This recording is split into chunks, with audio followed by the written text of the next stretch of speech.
Bonjour, bonsoir, buenos dias, buenas noches. Welcome back to my channel, everyone. Today we're going to be talking about Catfish. All right, I am back. I had some stuff go down the last 2 episodes, I think it was. So sometimes when I come back like from vacation and stuff like that, I'm like, exhausted. I actually just came back from vacation yesterday, but I was like, I can do it. So we are back, and I think before that I think I had family over, and then so it's been a lot going on, y'all. Well, I'm trying to stay consistent, even though or despite that, But sometimes I'll have to miss some episodes once in a while, unfortunately. Anyway, so let's talk about this episode. Nev and Max are back together. That was so cool to see because that was like the originals. You know what I mean? Like back in the days when I first got into this show, Max and Nev was it. So we're talking about Zahra. Zahra, she's 29 and she's trying to find her boyfriend T. Mind you, the only name or the only part of the name that we have is T. Like, what the hell? So they met in a weird way on this website for people that like what's called feederism. I was like, what the hell is feederism? Yo, there is a kink for everything. So apparently, it's when you have a feeder and an eater. I don't know if the other one's called the eater or not. I just kind of made that up because I don't remember what she said. But I think it's the feeder and the eater. The feeder and eater. Yeah, that makes sense, right? So the feeder loves seeing the eater eat. Like, this is like their thing. It turns them on, gets them, I guess, horny or whatever, and they just love the sensation that they get from it. It kind of reminded me of financial dominatrix, where there's one person who kind of like has the other one almost like give them all their money in some cases, like they might not have anything left after that, because and they love that. They love the idea of giving someone money, giving things up. So yeah, that's what it was kind of giving me when I was like hearing this whole thing, because this one's a new one for me. It's not like I know every kink, but they don't even need to have the physical connection in a lot of instances. A lot of times it's more so about these acts, about seeing these things happen.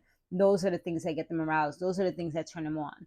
It's definitely giving some type of mental disorder. I mean, I'm not even gonna lie, because in no way, I mean, that's not, what is it, neurotypical behavior. um but anyway, that's neither here nor there. It is what it is. And people have a lot of different kinks and things that they like. So that's a new one. Anyway, so she had initially, he initially said that he had a girl, then eventually he didn't have one. So they kind of made it official. So she's like, my man, my man, my man. And he has 3 kids, and she tries not to question him too much because she doesn't want him to like stop doing the things that he does. And also in these types of relationships, a lot of times it is somewhat private, where they don't want to reveal too much, especially when you're solely doing like the eater feeder type of relationship, even though this was more so supposed to be a real relationship. And so yeah, that's the stuff that we know about him. So, Nev and Max, they go to work after she gives them all this information. And the things that they found out is that he might be an older man, maybe like 42, and his name is Tariq. And they found, this dude on Facebook. He doesn't look anything like the pictures that were initially given to her. So that was like a little bit of a red flag. And he may still be with the mother of his kids, or she could even be his wife. So those things was like, hold up, wait a minute, like this is something that we gotta really look into and see if this is what it is. They show Zahra everything, and even one of the pictures had like a voice, but she said it didn't sound like his voice. Although a lot of the other clues was saying that this could possibly be this man, but she was like, the voice kind of sounds off. But it could have been anything, because sometimes when we don't want to believe something, we won't see it for what it is. Like the red flags, the signs are all there, and you're just kind of like, yeah, I don't know.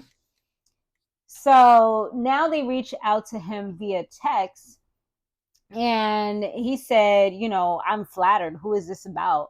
And I'm just like, who is this about is crazy. Because if you have to really think about it, Like, how do you not know if it's only one person that you're talking to?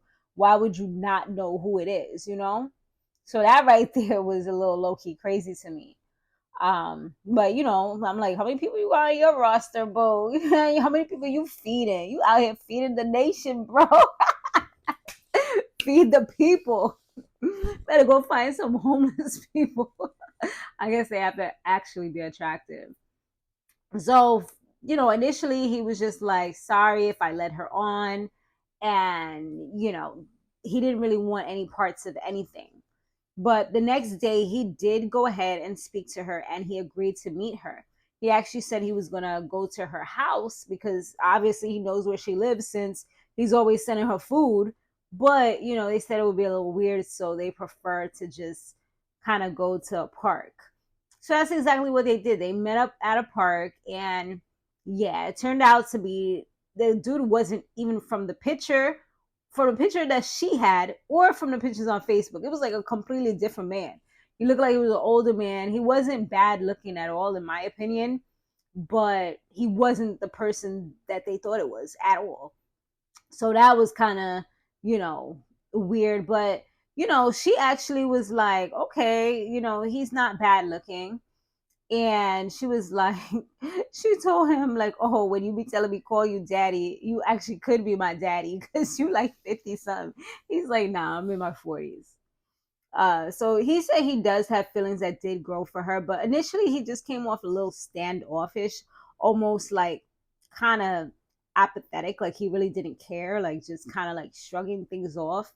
But I think that once Neve spoke to him and was like, yo, this is your shot. Like, you better do what you got to do. Otherwise, you're going to end up losing her. You know, I think that kind of made something click. So then they end up, once she spoke to him a little bit and she lashed out and said that, you know, she's hurt at the end of the day because of the way he's been acting and because that he lied as well. But she's like, you know, at the end of the day, you're not even hard on the eyes. Like, I would actually talk to you in real life. Like, there's no reason that you had to come up with all these lies.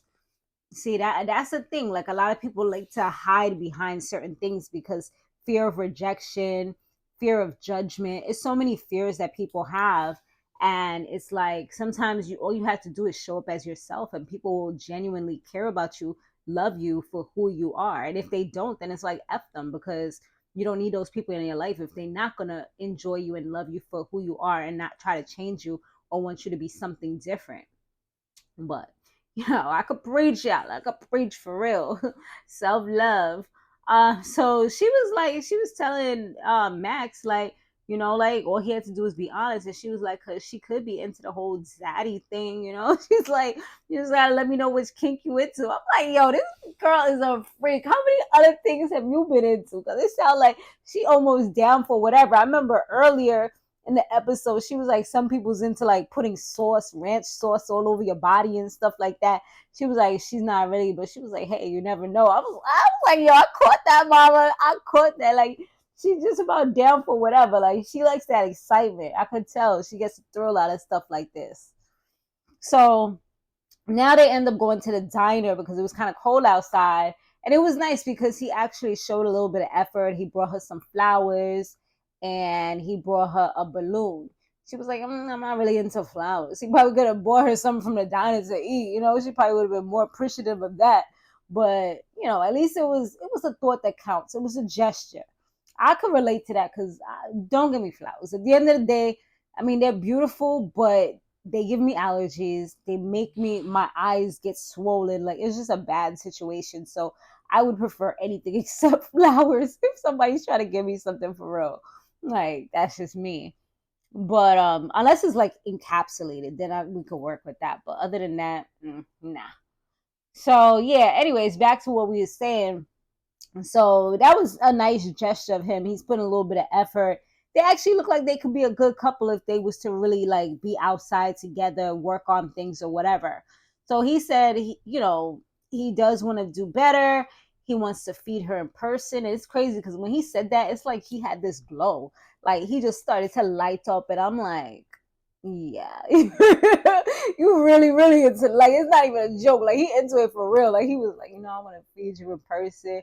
I'd love to see that. I'm like, yo. It's like if he was saying any other thing, like, I want to feel you up in person or something like that, it would have been so like inappropriate. But because he's just talking about food, it's like acceptable. Isn't it crazy, the human language? Like, I'm just a deep thinker, y'all. It's just like, wow. I don't know. It just makes me think too much. Anyways, let's drop that. Whoa. Um. So yeah, I mean, they end up saying that they would try. They gonna work it out, see what happens. They hugged it out, and she seemed very skeptical. She seemed happy, but also skeptical. Like, we'll see. I feel like she was feeling him a little something, but maybe the fantasy left once she actually saw who he was. I think she was more enjoying the fantasy of it all and just not really knowing the unknown. Sometimes I think like people don't even realize it themselves. Like, she wanted this, like, to push forward, but she didn't even realize how much she loved the thrill of the unknown, of the fantasy world. Because 2 months later, when they did the update, it turns out that they just kind of stopped communication. I think they saw each other probably one more time, and that was pretty much it. She says she just needed like a break from him, and he just didn't seem like the person that she thought he was. Like, kind of like he was putting on an act, and then he would try to make her feel guilty because he would like send her money, like hundreds of dollars, and then you know yeah, and she's like, you don't have to send me money anymore. So it's almost like he was doing that to try to control her. I mean, some of these things is like that's part of what it is, because they know that you want this food, so they want to control you with the money. So that's why they're going to buy you the food. I mean, it also helps them out to feel appreciated, wanted, longed for, desired, but it's a little bit of both. But anyway, yeah, so it didn't work out, unfortunately. Probably could have been something good, but she quote unquote is chilling. Yeah, I'm pretty sure she on them sites. But thanks so much for watching, you guys. Let me know what you thought about this episode down below. If you've ever heard of these types of kinks, what's your favorite kink? I mean, you don't gotta tell me if you don't want to, but if you want to, put it in the comments. I'll read them. All right, guys, I'll see you in the next one. Later.